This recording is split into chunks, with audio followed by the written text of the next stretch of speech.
What's your favorite food here? Fried rice. Fried rice. Sorry, if you want to eat any food, you have to come to Osenko Park. You can come and have a taste of their food. It's very nice. I always come here. This is like my 10th time of coming here. Local dishes, Ebiani Bia, Ebiani Pabedidi. Wow, Shenamna. Wele, your my dear BB and MBA. I had a 7 up here, Bedidi, a viral. I would order Johnny. You are bringing it right there at your doorstep. And here, Johnny pay fee. Namu Johnny Pa. Na Hane Johnny Papa walk. You were East Legon, Boundary Road, opposite the self-filling station.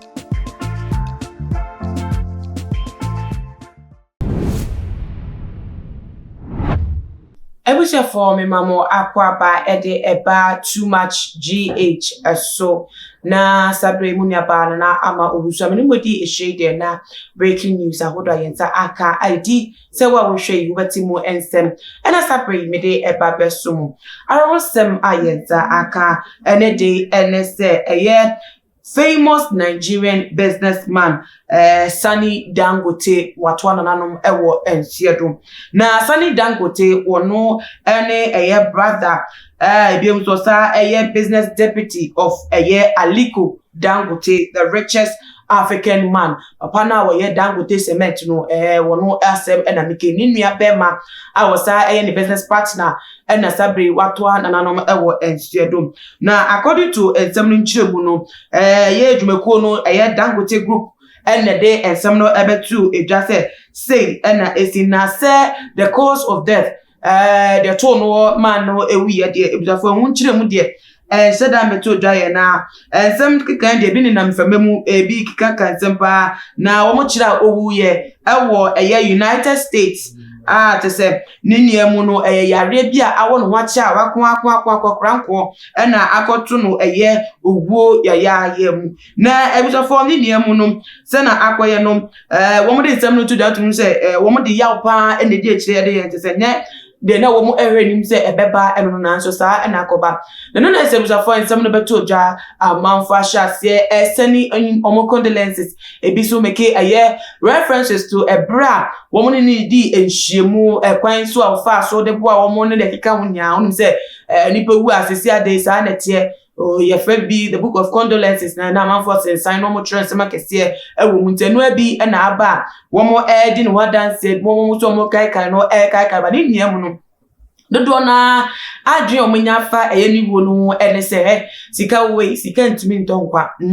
sika ntimi ntonkwa sika betima ya di ninia betima ya manyama ye ayanyama kama ma bi enyenije ene de keka but sika ntimi ntonkwa na chese nkwa sombo esen sika esan se nkeke sika de ni nua ene the richest man in Africa world order no crampo no se ka se ye koska fomu obi ase afa na nia crampo anya rekra no first 100 na first 200 de obenya ndin baby se ejina wo na wono ankasa ni nua etimi yare na wako yare na envie bebre na se yare kro na etime kunu de na se yehu no kire se bia se wo mu bibi wo pa bibi wo mu bibi ni man ke dank ye ntu ye punu nkobi ada na eja open ferment no bi ato na fama ni bom hu na nso penifo na come asem mu mmoa maka no kre na de ache nipa enti nya se sika eneke ka ya anka mo pese mo fansa ne aredi a engakwan bia so no enya adwe ye din edemo mo yare sabia bebre ya kese bebi animdifo wo kukudamfo mu ni minuro ewo kranke be sem kokra de mo se o metimi akwo na wo mo enya ayahwe de man nanso se nyame bo ade no amfa enkwabo anka adasa ho de na de udru pa se wo bra so se wo begudi a ene kwan bia so no wo befimu ente no ene asem repo a ato Dangote ebusuafo ene tenne wo biasa fa na nya dodo na wo mo nim ebusua no mo de wo metimi afa directly ade aka wo mu fie wo mo yakọ na wo mo nso wo nim from a distance since book of condolences ebiso call wo social media platforms send wo mo womo condolence ba ni niam no se na abei na enkaman for speculate se Aliko Dangote no ankasa mu no efim na so ete sai ni nua ono ankasa ni nua ne deputy business partner enate se akoba ne sa ba ni niam no otum se busuafo no omo ahwo mo de dada omo awodi mu a womo to aso wo mabrabo na se ne enim omo Muslim family entine se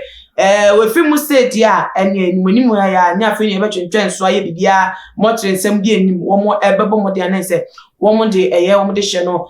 makokata ne chi kra na tese bibia etimi akoyi na ebra na wo fi mu no na ne dwumedi na wo kra wo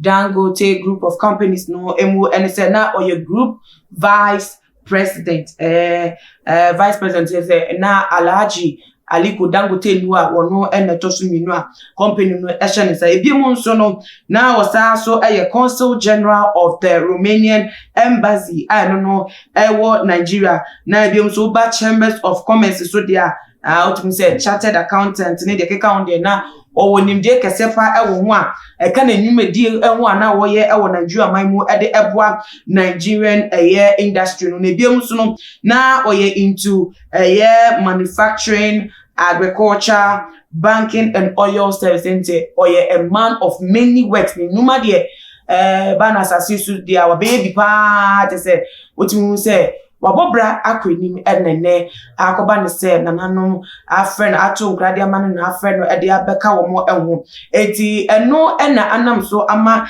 Nigeria penifo nkokudamfo wo mo a no medu ejuma pe enia aka wo muti aboma wo mo kai no ebi frefie wo hye eye ne busuafo edin na wo no ne busuafo ne yire no mene ne manu de wojebi ewo echire wo ware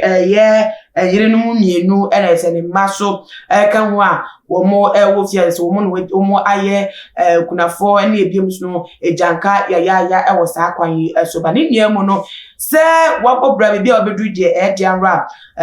for the life our survey ene adwumedi ntinu dianra ne busia wajo mo chi de ahoto wajo mo bi ese japa ene ja ejapade ede ema ne ma ntinima ewo enye ne ene o mesu aka se mpapa wenyi odabi papa akono waje ejapade wo fie nti ene fie de how bia ensede enwosa nanso so we yi ni pe fi ne busio mu nti no anko ade ebe ya se wo mu ntimi replace no ewo wo busio ma ni niam no se ba mo ekrade na enkwantimi ni feeling semti no ebe gino too much na mu na de yakoso ama na busuafo nso nyame nhwe wo de no mu ntomo abobo eso na aha enam den kai boy esi wutie mu nsem wo bibi ka obetimi da fire comment section wo na wo de asumi na ebiem so wa share video we on all the social media platforms na mo usua enmity makram. What's your favorite food here?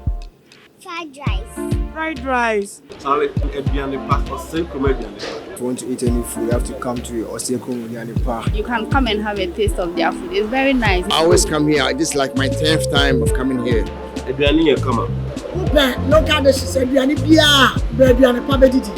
Wa o hwe nam na wele ye ma de bibia na bia diwo aha na Sivina Pia bedidi viral no I would order Johnny. You are bringing it right there at your doorstep. And here Johnny pay fee. Mumina mo be Johnny pa. Na ha na Johnny papa wo. You were East Legon, Boundary Road, opposite the self-filling station.